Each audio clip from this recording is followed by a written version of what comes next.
Imagine you walk into a bank. It is a quiet Tuesday afternoon.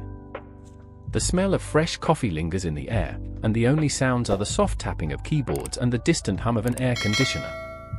You sit down across from a financial advisor.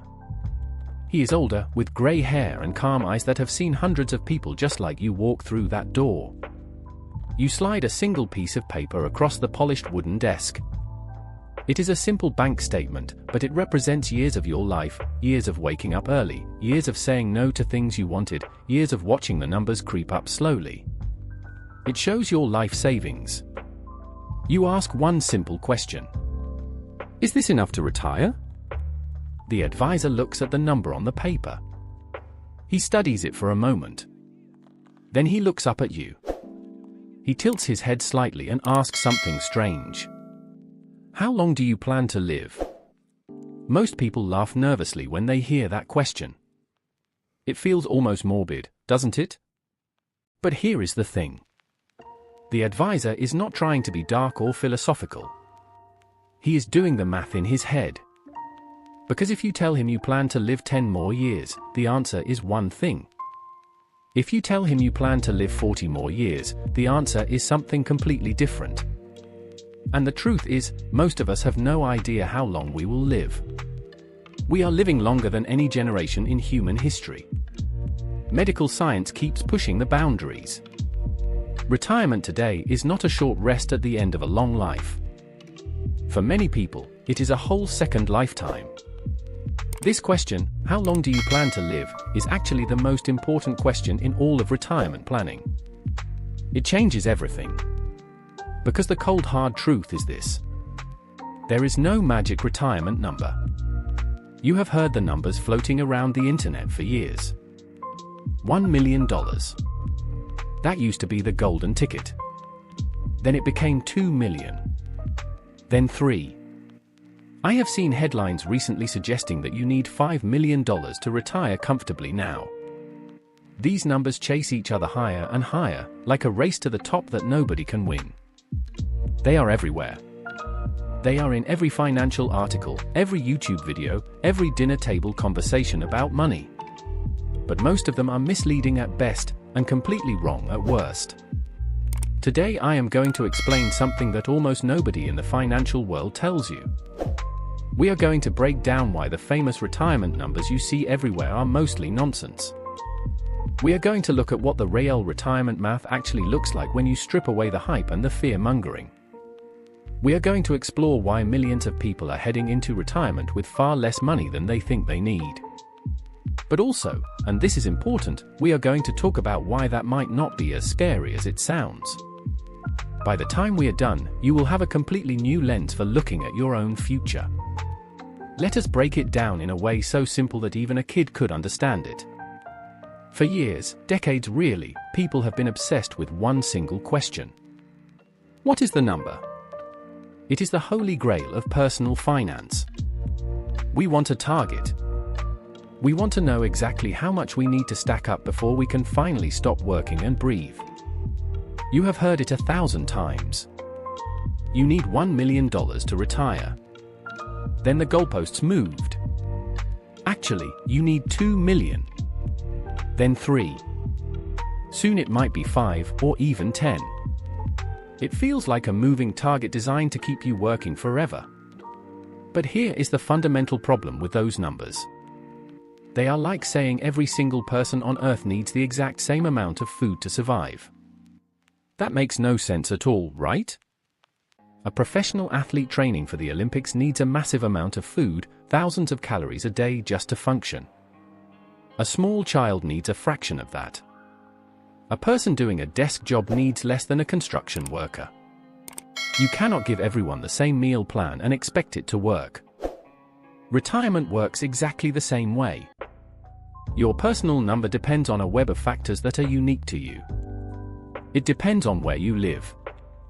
A person retiring in Manhattan, where a modest apartment costs a fortune and everything is expensive, needs a vastly different pile of money than someone retiring in a small rural town in the Midwest where the cost of living is a fraction of that. It depends on how much you spend. Some people are natural savers. They are happy with simple pleasures, reading books, gardening, walking in the park. Others want to travel the world, eat at fine restaurants, and have a vibrant social life that costs money. It depends on your health. Healthcare in retirement is one of the biggest and most unpredictable expenses. If you are healthy, your costs might be manageable. If you develop chronic conditions, those costs can skyrocket. It depends on your family. Do you have children or grandchildren you want to help? Do you have aging parents who might need financial support? It all matters. And finally, it depends on how long you live. This is the variable nobody can predict. If you retire at 65 and live to 85, your money needs to last 20 years. If you retire at 65 and live to 100, your money needs to last 35 years. That is a massive difference. That is why the idea of one universal retirement number that applies to everyone is complete nonsense. It is like trying to give the same shoe size to every person on Earth. It fits almost nobody perfectly. To really understand how retirement works, you need to forget the complicated financial jargon and imagine something simple. Imagine you have 3 buckets of money in front of you. Every single retiree, whether they know it or not, lives off the money that comes from these 3 buckets. Understanding them is the key to understanding your own future. Bucket number 1 is guaranteed income. This is the most stable bucket. It includes things like Social Security, which in many countries provides a baseline level of income that keeps coming no matter what the stock market does. It includes traditional pensions, which are increasingly rare but still exist for some workers, especially in government jobs. It might also include things like disability benefits or annuity payments that you have purchased. This is money that arrives in your bank account regularly, like a paycheck, predictable and reliable. It is the foundation of your retirement house. But for many people today, this bucket is much smaller than it used to be. Decades ago, pensions were common. You worked for a company for 30 years, and they promised you a check every month for the rest of your life. Those promises are disappearing. Today, the responsibility has shifted from the company to the individual. Bucket number 2 is investment savings. This is the bucket that gets all the attention. It includes accounts like your 401k, your IRA, your brokerage accounts, any stocks, bonds, or mutual funds you own. This is the money people are usually talking about when they say they have retirement savings. It is the number you check nervously on your phone when the market is having a bad day. And here is the catch with this bucket. It depends entirely on the market. Sometimes it grows beautifully, and you feel like a genius. Sometimes it shrinks, sometimes a lot, and you feel sick to your stomach. The timing of when you retire relative to the market's health matters more than most people realize. We will get to that in a minute. Bucket number 3 is assets. This includes things like your house, any other real estate you own, valuable collections, or other physical things that have monetary value. On paper, these can look very impressive. You might own a house worth $500,000. You might own a rental property. But here is the reality. These assets are not always easy to spend. You cannot walk into a grocery store and buy food with your living room. You cannot pay a medical bill by handing over the deed to your house. Unless you sell the asset or borrow against it, that money is locked up. And selling your home, especially late in life, is a huge emotional and logistical decision. This is why people can look wealthy on paper but still struggle to pay their monthly bills. You often see headlines in the news that sound encouraging. The average retirement savings in America is $400,000. Or $500,000. Or whatever the latest survey says. And when you read that, you might think to yourself, okay, maybe I am doing okay. Maybe I am on track. But averages can be incredibly misleading, and in the world of money, they are often used to paint a picture that does not match reality. Let me explain this with a simple example that makes it crystal clear. Imagine 10 people are sitting in a room. 9 of them have $0 in their pockets. They have nothing. One person in the room has $1,000. Now, what is the average amount of money in that room? You add it all up, $1,000, and divide by 10 people. The average is $100 per person. That sounds decent, right? $100 each. But here is the question. Does anyone in that room actually have $100? No. 9 people have absolutely nothing. One person has everything. The average is a statistical ghost. It represents nobody. This is exactly what happens with retirement statistics in the real world. A small number of very wealthy people, people with millions of dollars saved, pull the average way up. They distort the picture so much that the average person, the typical person, looks much better off than they actually are. If you want a more honest picture, you have to look at the median number. The median is the middle point. If you line up all 10 people by their savings, the median is the person in the middle. In our example, the person in the middle has $0. That tells a much more accurate story. And when you look at median retirement savings in many countries, the numbers are much smaller than the headlines suggest. Many people are heading into retirement with far less than they think they need, not because they failed, but because the numbers they were comparing themselves to were never real to begin with. Now let us talk about something that is absolutely critical but rarely discussed outside of financial planning offices. It is called sequence of returns risk.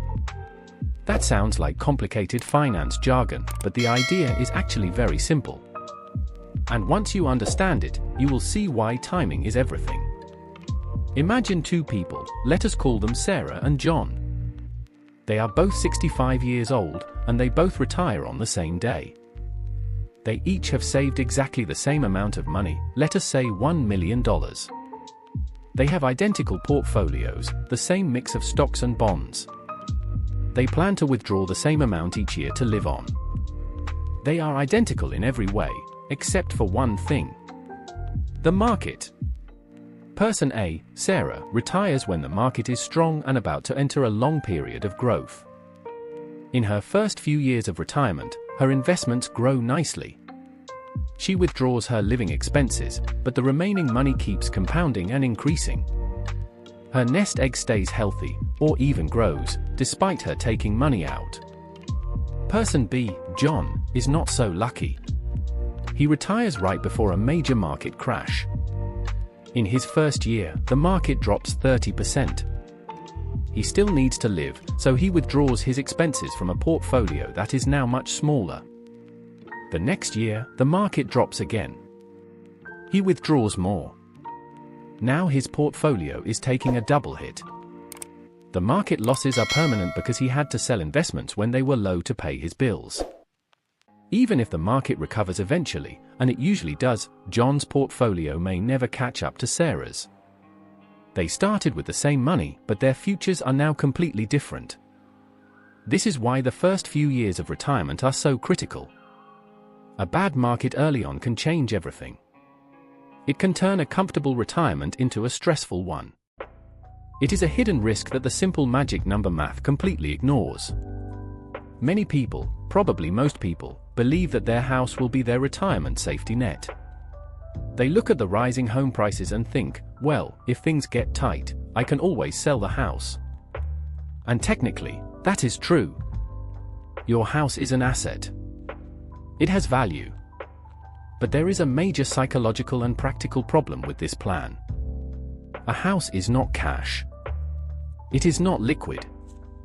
Let us say your house is worth $500,000. On paper, you are a half-millionaire. But that money is locked inside the walls, inside the roof, inside the land. Unless you sell it, you cannot spend it. And here is the thing about selling a family home. That house is not just an investment. It is your life. It is where you raised your children. It is where you celebrated holidays. It is where your friends know to find you. Your neighbors are there.